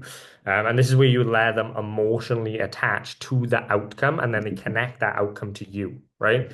So again, you've gone through the connection stage, super calm, low pressure tonality. Hey, Amy, like just this call's like super casual. It's just for me to understand where you're at now and whether what we actually do can help, right? And then boom, stage two, engagement stage, situation questions. So walk me through it. Like, what are you actually doing at the moment to grow your page? Stage three, problem awareness questions, right? Confused or skeptical tonality. Again, this is where you make that switch. And is that working the way you want it to right now? Or do you feel kind of stuck? Right? That sort of tonality. Then the solution awareness questions, where they get them into their dream state, they're emotionally attached into the outcome and they're connecting the outcome to you. And then you have obviously the consequence questions, right? So now they're in their dream state, you figured out the current situation, you bridge that gap, they're thinking in it like, oh my God, this would be so amazing. They've attached the outcome to you. They've emotionally attached that. And now you hit them with the hard hitting consequence questions, right? This is where you turn up the heat. This is where you future pacing softly, where sort of questions like, and if things stayed the way they are right now for the next like 3 to 6 months, what happens? And that's where you start to pause a lot and you let that hit and you let them talk. And again, you're not pressuring them, you're just helping them self-reflect because that's where the urgency comes from, right? And then you go into the qualifying questions, right? So it sounds like so this is where you're like, so it does sound like this is something you actually want to fix, not just talk about it. Am I hearing that right? Like this is actually something you want to do. You're getting them to qualify. Yes, yes, yes. So like they're gonna have less objections, right? So this is like the engagement stage, right? This is stage two. So stage two, the engagement stage, situation questions, problem awareness questions, solution awareness questions, consequence questions, and qualifying questions. And remember the keys and the changes in tonality. And then you go to stage three, which is the transition stage, right? So this is where you're framing your offer softly, but with alignment, right? So, okay, cool. Got it, Amy. Just so based on what you shared, like here's what this would actually look like. And then you sort of talk about your unique mechanism, but you don't go in depth. Like, we're going to do this and we're going to do this. And you don't start talking and yapping about shit that is not even a problem. You sell her what she wants, right? Based on what she's told you. If she's really struggling with traffic and that's all she's talked about and she doesn't really care about anything else, and you've framed it, you've got her on the call because you say you run some, traffic system, that's what you're going to be mainly hitting on you, right? And also adding in the fact that like look, we don't work with everyone, like we're pretty selective, and setting expectations as well, right? Like once you've gone into that transition stage and you say like look, we only really like partner with the creators who are actually serious about this. It's not done for you, like it's not hands off. This is a co-built like system with a clear structure. There is weekly support, there is a full strategy oversight, but look, we don't work with everyone and we're pretty fucking selective, and it only works if you actually show up and execute. But if you're that type of creator, then this does scale and you can get results like this, right? And then you go into the presentation stage, right? So this is where you are presenting the actual offer as the next natural step, not hard pitching, right? So again, you want them to feel like they have control and you haven't just pitched them by saying something along the lines of like, so if this is what you're actually looking for, I can actually show you how we structure this. And I can walk you through, what support looks like week to week and how we'd actually start to roll this out and get you to where you're trying to go. And then you pause, maybe they say something, and then you just say, well, would that help? And then you invite them, like you let them invite the pitch, right? Now it's like consultative, not like salesy, right? Now you're consulting, you're not selling, right? So they're gonna ask for the pitch, and then obviously that's when you can explain. And then you go into stage five, which is the commitment stage. So this is where you're using soft closing questions that let them close themselves. So that is something like, for an example question would be like, okay, okay, cool. So if we actually handled all the chatting for you, what if that was your problem, right? If we actually handled all the chatting for you, would you feel confident like getting started today? Yeah. Okay, cool. And then you can ask more commitment questions like, okay, how do you want to move forward, right? Would you prefer if we onboard this week or next week? And you're just getting them to commit, okay? So at that point, they pretty much close themselves. We're not going to like get into objection handlings. I'm not trying to talk about sales in particular on this call, but I just want to go through the entire thing. And so at that point, you're not just like closing a sale, right? You're leading them through a sort of emotional shift from like stuck to empowered, from chaos to clarity. And so that's not about like removing objections. It's about like helping them remove their own doubt and choosing something better, right? And so that's what makes this different. And that's why they'll say stuff like, this just felt different, or what you guys do sounds so much better than everyone else, or blah, blah, blah, blah, blah. Because I'm not going in and pitching them like the things, the strategies, the tactics, and getting into the nitty gritty of like, oh yeah, we do this and we can get 1 to 15 chatting ratios because we've got this data driven, shiny, blah, blah, blah, wherever you want to say to make it sound fancy, right? Because then we're not selling at that point, right? We're just leading. Like we're not selling, we're leading. And that's how I'd look at every sales call. Like we're not selling, we're leading, okay?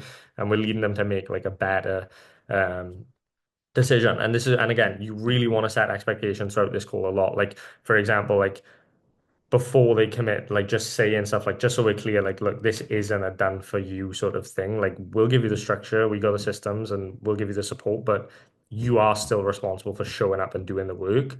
And so if that's something you're ready for, then we're in. And look, the results I've showed you, like this could take like 8 to 12 weeks, and you could see like stagnant periods for this next 3 months where you see nothing happen. But if you stick it out, this is what that could look like. Is that something you're actually willing to commit to now? Because otherwise, like I said, let's just not waste each other's time. This isn't going to work. And when you set that, they're not going to leave after 3 months with no results. And so, like, it gives you more time to get the system in place to work, right? And so, if you run the sales call that way and the process that way, you'll sign fewer low quality creators, and you'll find like, because if you're finding yourself like over promising, over delivering because you have to sell, you're probably attracting the wrong creators anyway. And so like if you run this process and you get creators that are just like, no, like I would never do this, this sounds like bullshit or whatever, then they're not going to be good creators to work with. So by running this process, you filter out the bad ones just anyway, right? And so if you run the sales calls that way, you will sign way fewer low quality creators and way more of the right ones. Because the truth is, creators don't actually need to be sold. They just need someone to help make them realize that they actually want more and show them what doing it right looks like. Okay. And so, like, when you do that with certainty, calm, and clarity, they close themselves, right? And so they signed. They said yes, they paid. They're now being onboarded. They sent some, maybe they've already filled out all the onboarding forms. And this is, at this point, a lot of agencies relax and they think like the hard part's over. But obviously, if you've been in the game for any length of time, then you know now the biggest challenge is in signing creators is keeping them consistent long enough to get results. Because a lot of creators can start strong and then disappear. Again, this is why that expectation setting on the sales call and on the onboarding process becomes really important, and why the client success aspect becomes one of the most important parts after signing them, right? Because creators will lose motivation, they will start skipping content, they will stop replying to your team, and then you're left like holding the bag, wondering what happened, right? And this happens for one reason, and that one reason is obviously you don't have a delivery system. You pretty much just built a to-do list and hope they follow it, right? And that's not retention. That's not how you retain creators. That is just chaos. And so you want to start to look at, okay, how do we actually approach client success differently? Where with us, we don't rely on motivation. We don't rely on vibes. We rely on systems, right? We give them three things One, a plan they can follow. Two, a container that keeps them accountable. And three, feedback that actually makes them feel momentum. And that's it, right? And so I'll show you how we actually do each one. Number one is the plan. So this is where we give clarity over complexity because most creators don't need more options, they need fewer. And so the problem is agencies overwhelm them, right? They're like, okay, use five verticals, use 120 ideas, use seven folders of scripts I need. I also need all this feed post. I also need these customs. Use a content calendar, use a chat in SOP, use put this link in your bio, like use a Notion board of all these other things and use some outfits to buy and blah blah blah blah blah. And it's just like boom. Like no wonder that they go so get overwhelmed, right? So the rule that we've invented now, like this is our rule, is 1 week equals one focus, right? That's our rule. 1 week equals one focus. So week one is content, right? That's where we're going to bulk create all the content we need. We don't mention anything else. Week two, OnlyFans optimization. Week three, chat and performance. Week four, feedback loops plus scale, right? Everything is stacked so they don't get overwhelmed, they get direction because creators, even the good ones, need someone to make the decisions for them. And if they're guessing, they hesitate in. And if they hesitate in, then they're not executing, right? And so then you go to the container, which is having the accountability without babysitting, right? So remember, I said we give them three things: a plan they can follow, a container that keeps them accountable, and feedback that makes them feel momentum. So again, number one is the plan, right? Now we're going on to the container, which is number two, the accountability without babysitting. So accountability is a system, not a feeling. And so most of you are probably trying to stay on top of your creators manually, and that doesn't scale. Right. And so we use two key tools, a content tracker and Airtable, and a weekly check-in rhythm. This can be voice notes, this can be forms, wherever you want to do, messages, it doesn't necessarily matter, Telegram message, WhatsApp, wherever. But a weekly check-in rhythm.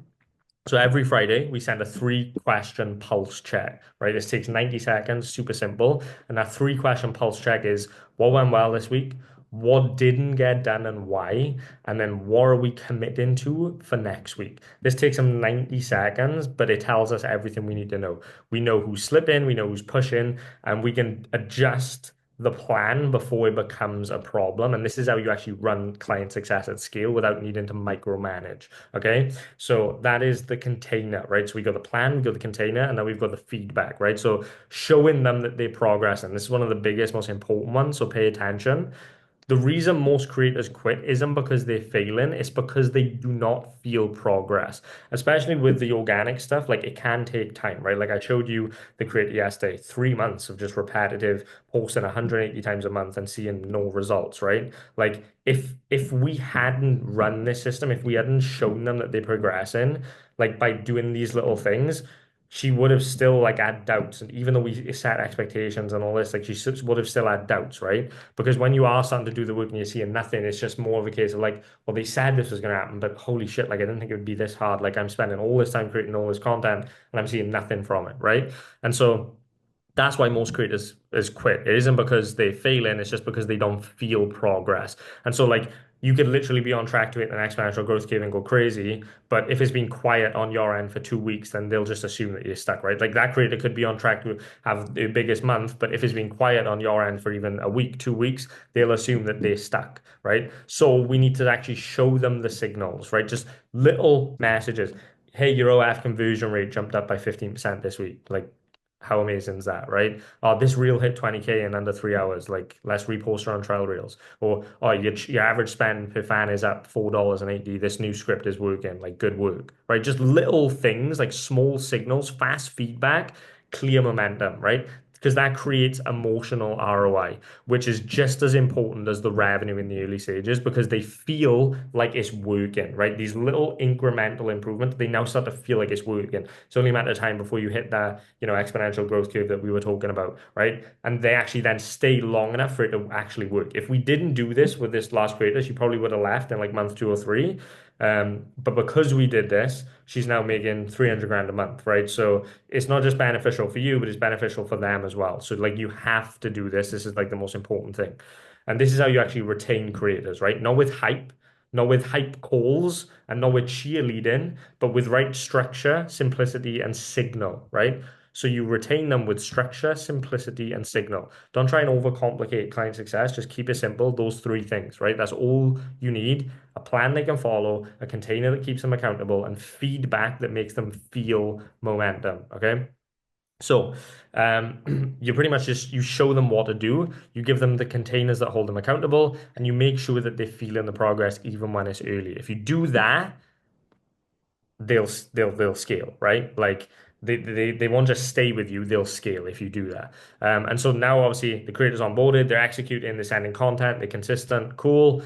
But now we have obviously the next challenge is like, okay, well, how do we actually scale the traffic without burning them out? Because one of the biggest reasons creators quit as well isn't just slow growth, is content fatigue, right? They're filming constantly, they're recording every day, they're checking stats, wherever they're doing, they're trying to keep up, but it doesn't necessarily scale. So how do we solve that?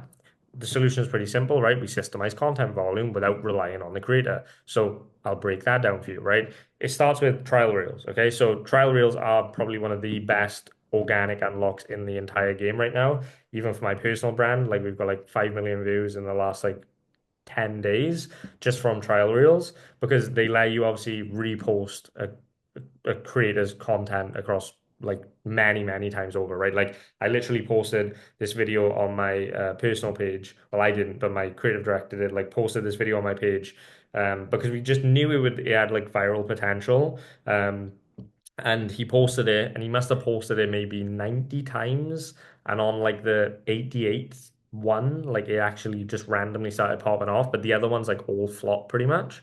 And so like trial reels can be like really overpowered, and you can just really like on one account, like if it's your content on your account, you can really like go crazy, and you don't get fucked for reposting over and over again. If it's your original content posted on your account, you can pretty much just keep rinsing and repeating as many times as you want, right? When you want to repost it across other accounts, you have to start using tick fusion and stuff like that. But you generally don't get penalized on your own account if it's your original content, right? And even better, obviously, when you have content that's already gone viral, continuing to repost that in trial reels. Like obviously now I've got this like video, for example, on my page, it's going viral. It's got like 3 million views. Okay, cool. I can just keep reposting that in trial reels over and over again. It might take another 20 posts, but one will go viral again because it'll hit a different pocket, right?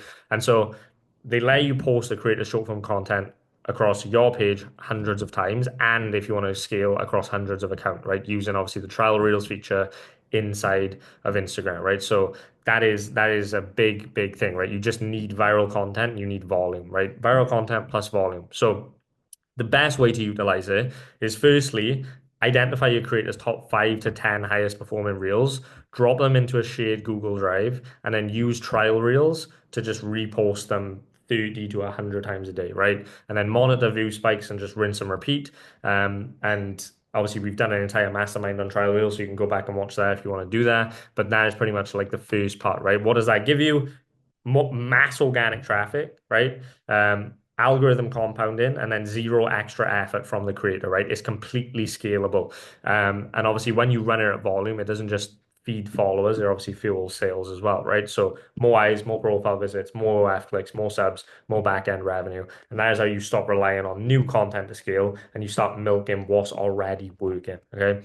And then obviously you've got the next part of systemizing content volume, which can be obviously the clip-in army, right? So obviously, once we prove the system works and we've got trial rails popping, we've got traction, we've got viral content, how do we scale it even further without hiring a massive internal team? Obviously, we decentralized it with what we call the clipping army, which is obviously network of thousands of editors, creators, and growth hackers who can take the creators' best clips, repost them across their own warmed accounts, and then compete for views, traffic, and payouts.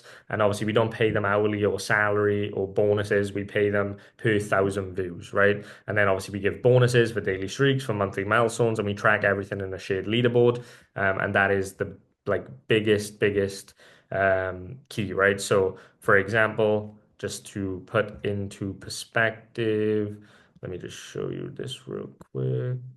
Da, da. Give me a sec.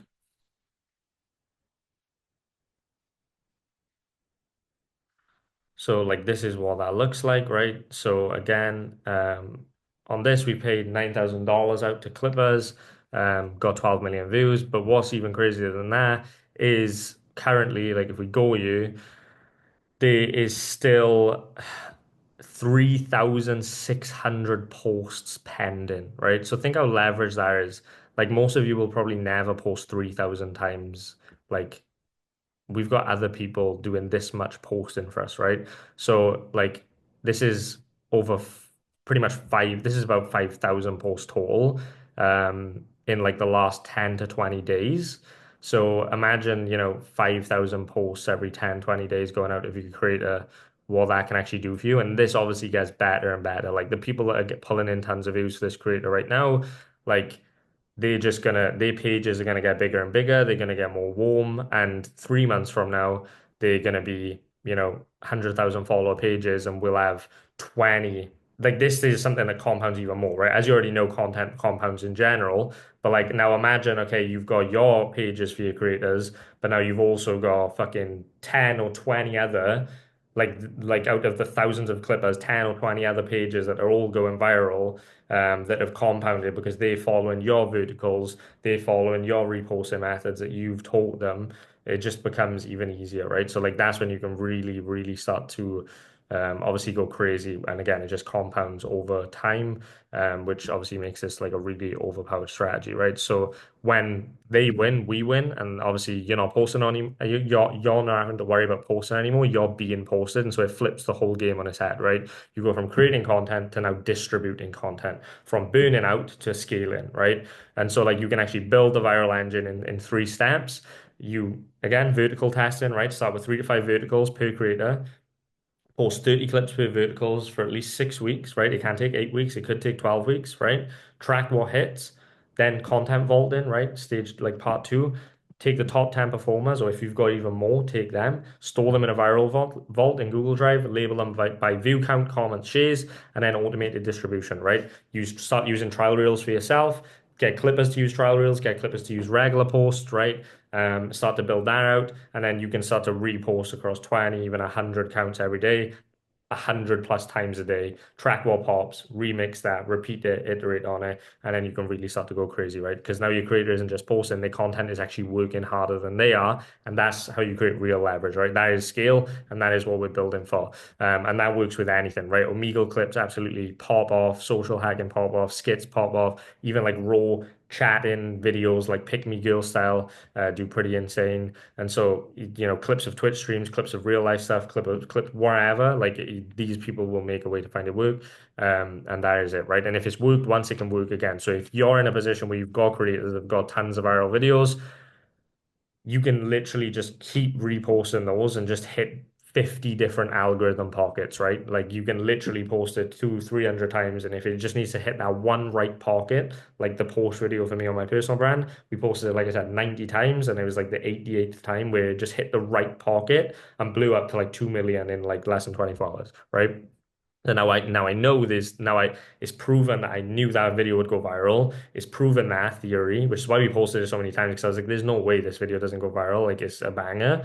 And then obviously, boom, that's just now proved that for me. So I'm like, right, now we can keep posting it because now we just need to hit different pockets, or we can make slight iterations and so on and so forth, right? So again, you don't need more content at that point. You just need better systems to deploy the content that you already have. And that is how you can start taking creators from 5K, 10K to 50K and beyond in 30 days, right? By building machines that multiply effort, not require more of it. So that is that part, right?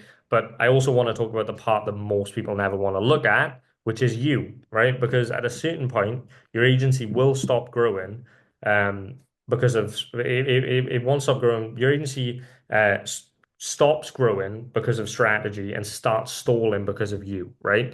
So that comes down to your control, your fear, your inability to let go, your addiction to staying involved in everything. And at the end of the day, you want freedom, right? But you're addicted to being needed. You say you want to scale, but you're still checking folders and approving captions and rewriting SOPs at 2 a.m., right? But the truth is you can't scale what you don't let go of, right? And so if your identity is still wrapped in being the guy or girl who solves everything, you'll actually never build something that outlives your effort. You'll just build a more expensive job. So if we reframe that whole thing, your role isn't to be in the machine. Your role is to build the machine and step away from it, right? And so I use a simple framework to check this called EPSO, which is E stands for energy, P equals process, S equals systems, O is for output, right? And so right now, your energy is being poured into processes. You're manually handling inputs, right? Which is fine at the beginning, but if you want to scale, you need to transfer that energy into building systems so that the process actually runs itself and outputs happen without you. And that is the transition from operator to owner. So what that actually looks like practically is, for example, you stop editing content and start training editors. You stop answering messages and start writing SOPs. You stop doing the onboarding and start building onboarding systems. And you stop firefighting and start hiring the person who puts out the fires for you. So you let go of control and you replace it with structure because that's what creates space. That's what creates scale. That's what gives you your life back. And it's hard because a part of you is still scared to let go. You still think like, oh, if I don't check, it won't be right. Or if I stop doing sales, no one's going to close. Or if I'm not involved, things are going to break. But the truth is, things will break. But that is how you grow. And so letting go doesn't mean chaos. It means creating a new layer of leadership. And it starts by asking one question every morning. And this is what I do every single day. Am I doing the work that only I can do today? If not, systemize it, delegate it, or delete it, right? So start by asking yourself that question every single morning. Am I doing the work that only I can do today? If not, systemize it, delegate it, or delete it. Because your time is a resource, and every hour spent doing someone else's job is an hour not spent building the machine. Right? I've literally got a screensaver on my phone. It says, "Focus is how you win. You're only as dialed as your ability to focus. Never forget it." Right? Um, and that's what this means, right? Am I doing the work that only I can do today? If I'm focusing on other stuff, I'm not being leveraged, right? I'm just building a more expensive job. So let me take this deeper, right? Your business is a reflection of your internal state, right? And so if you're reactive, if you're emotional, if you're scattered, then your team will be too. Whereas if you're calm, focused, and structured, then everything around you actually starts to organize itself. And this is why mindset matters, right? Not in the cheesy way of like, oh, write down your goals and do an ice bath and meditate, but the way, like a very real way of like how you think actually defines how you lead, and how you lead defines what you build. And so if your energy is chaotic or heavy or inconsistent, don't just look at your systems, look at your standards, your energy, and your thinking. Because the bottleneck is actually very, very, really technical. It's usually always psychological. And so that's why we say complexity kills speed and clarity creates scale. And that clarity starts with you, not your SOPs, not your dashboard, not your Notion workspace, you. You're the like you are literally the operating system, and the business is just the software that you're running, right? And so update yourself, and the whole thing will evolve with you, right? So we've obviously talked about like strategy, acquisition, we've talked about creators, delivery, traffic, team, mindset, scale. Um, but I want to actually zoom out a bit, um, and sort of again change sort of the way that you see the game, right? So if we like zoom all the way out, again, you started this business because you saw the opportunity, you saw creators making money, you saw agencies scaling, you saw a business model that didn't require a massive upfront investment, just time, skill, and execution. And somewhere along the way, that vision probably got a little bit messy, right? You signed a few bad creators, you burnt time on people who didn't want it, you overbuilt systems, or you overpromised, or you undercharged, or you got stuck, or you started working in the machine instead of building it. And now you're realizing something that this model works, but only if you do. And so it's not about hustle harder, it's not about grind more hours, but it's all comes down to thinking clearer, right? Think clearer, decide faster, and hold higher standards, and then just commit to simplicity, volume, and precision over chaos and complexity. Because scale doesn't come from doing more, scale comes from doing less, better, with people, better systems, better thinking, right? So scale comes from doing less, better, with better people, better systems, better thinking. And so it's not about signing more creators, it's about signing better creators, right? And you can only do that from having the volume, from having the acquisition dialed in, from being able to sign more creators, to find the better creators, right? It's not about building super fancy Notion dashboards that look cool. It's about building a business that gives you leverage and freedom, right? It's not about having like these crazy table automations and being super fancy and complex. It's just about having something that works. It's about being the one who executes with clarity longer than everyone else, right? That is the real sort of secret. It's not like sexy, it's not viral, but it's like the real way that you need to build your business. And again, it all comes down to the biggest point of leverage that you have is how you spend your time and energy, right? Whether you like it or not, you spend a finite amount every single day. And so, like, that is the currency that you need to really prioritize. Like, if you start to really value that currency over everything else, don't become someone that worships money, don't become someone that worships materialistic things. If you become someone that worships your time and energy and understands how valuable that actually is. Wherever you spend it is what you're going to get in return. Like that is the key, right? You don't want to be someone that is trading the like today for the like for their future, right? Like if you're just like, yeah, it's fine, like I can go out clubbing tonight and or I can do this tonight or I can eat bad food or I could ruin my sleep over this because I've got so much time. That's the wrong way to look at it, right? That's like how you're never going to scale. So I just wanted to end there update um, from yesterday's call, and I also wanted to go over some of the questions as well from yesterday's call. So let me just pull these up really quickly, and then I'm gonna get through these because I want to make sure that they are all answered. So, some of the questions that I had got is okay, 30 to 40K follower accounts with under 10% view ratios, tried posting 70 to 100 reels, still stuck, wondering whether to fix or scrap the account. Also, do we take on girls with dead accounts? So yeah, it's pretty common, right? Like big following, dead engagement. It can be caused by obviously poor audience quality, right? Like it could be like wrong niche, like all these different things. It could be obviously due to like low inactivity windows. So like if you've had days or weeks or months off platform, or if you're spamming or shadow banning penalties, like all these different things could affect it. I don't necessarily know.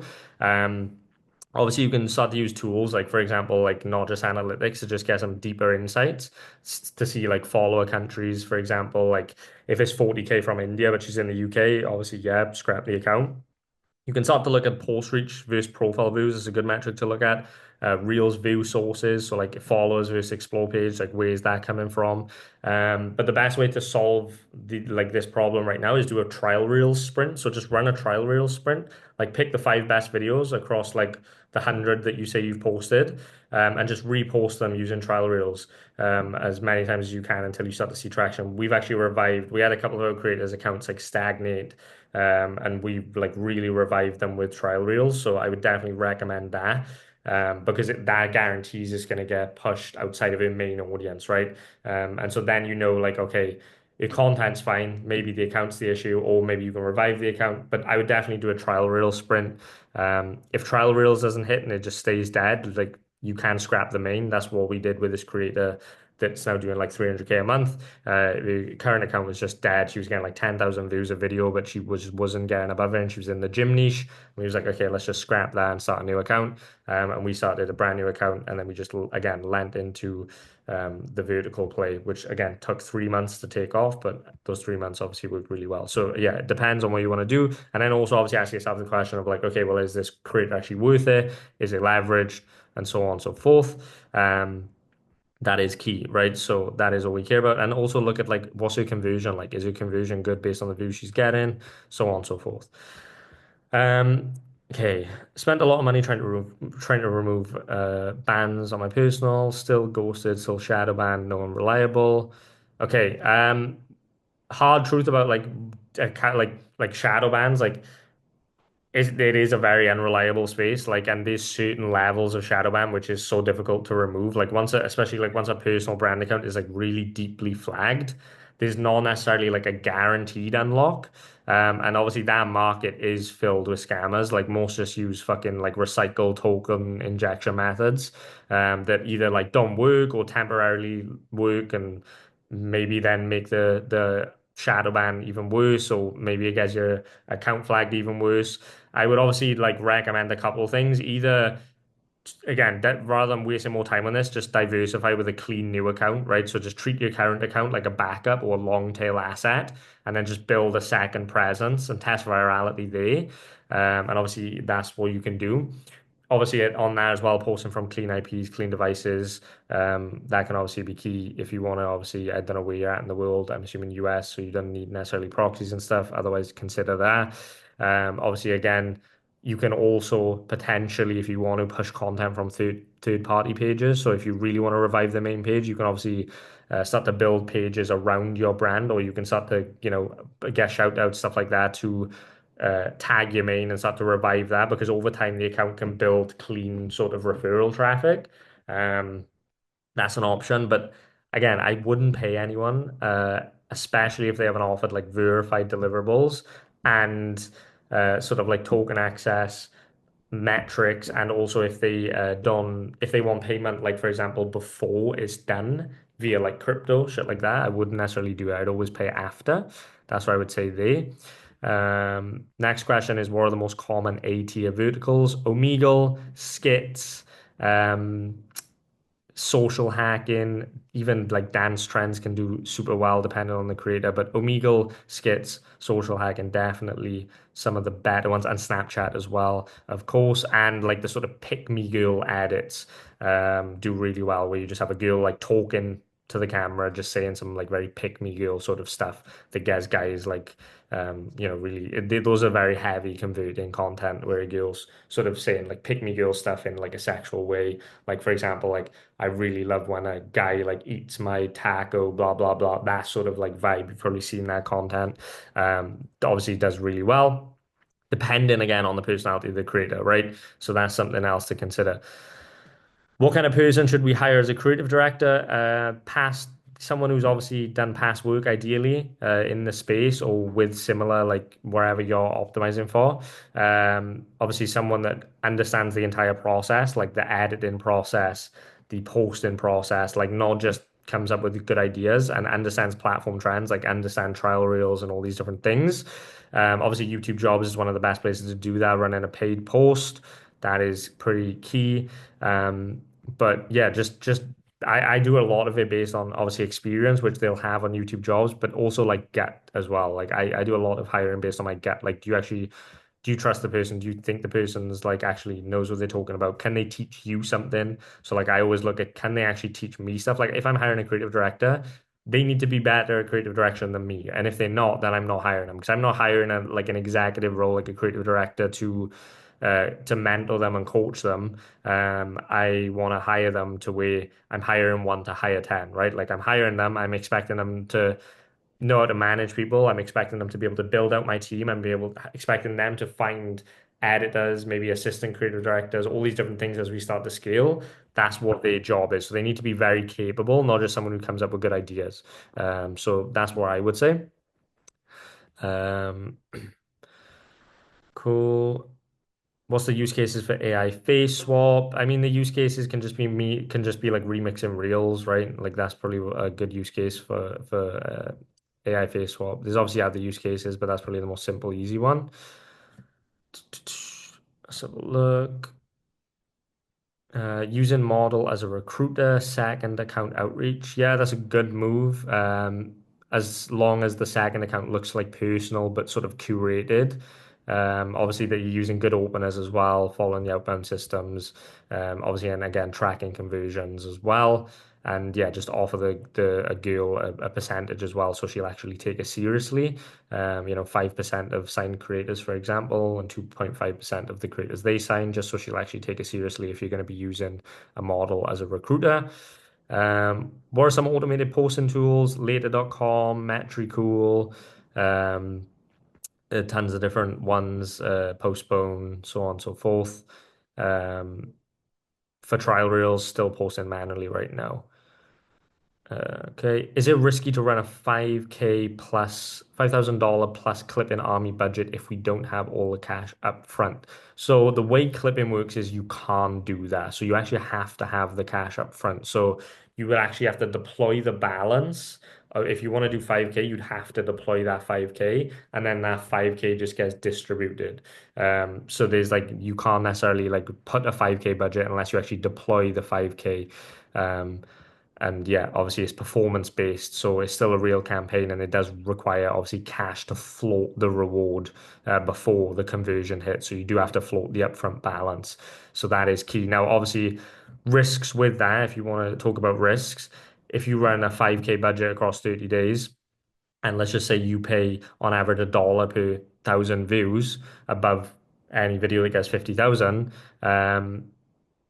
and let's just say you have like bounties that trigger at like 100K views, right? Or bonus pools and stuff like that. If your creator's gone viral before and converts cold traffic on OF, then the risk is low because you'll get way more than the 5K in back end revenue, right? Based on what we've done. So like all the creators that convert, that have gone viral, that got really good conversion, that have gone viral, like all this sort of and convert like cold traffic on OnlyFans. When you're doing that, the way we have a set up, the risk is very low, right? You'll make way more in the 5K in the back end in the first month, 2 months, 3 months, like just on the LTV. But if the creator's never popped off or has poor conversion, then the medium is like you have the medium to high risk there, right? You might spend 5K to get traffic, but see like very slow, inconsistent back end. And that's when you'll start to feel the cash pressure. So I wouldn't necessarily recommend it if you have a creator that has poor conversion or has never really popped. Um, so yeah, that's what I would do. Now you can mitigate that by again, firstly running a trial reel sprint before launching the campaign, right? Only green light the clipping army if you get, for example, you can set different parameters then, right? But you just might attract lower quality clippers, and obviously making sure that you're actually tracking the subs and the conversion rate and the paid messages before scaling payouts, right? So already knowing, okay, on average, this creator is getting 30 million views a month organically right now. That's converting into $40,000 in subs. We're then making an additional $120,000 on the back end through chatting. So therefore, these are the metrics. So if we was to get another 40 million views, um, we could easily spend $40,000 to get those 40 million views because that's going to make us another 200 grand, for example, right? Then you start to know, okay, cool. If you don't, you're just going in blind and you're just like, oh, I'm just going to drop 5K and see what happens. Probably not good, right? So yeah, that's what I would do. That's what I'd recommend. In terms of banking and payment processes, you can use Stripe for a consulting agency as long as it's not tied to OF directly. Like you can have two businesses set up to the consulting agency, and then the consulting agency pays the uh, OF agency. However, Stripe do just shut people down once you process so much money anyway. Like it's such a difficult thing, so you've just got to be wary of that. Like I've still got money on hold with Stripe like a year later, but you can get away with processing a lot before that happens.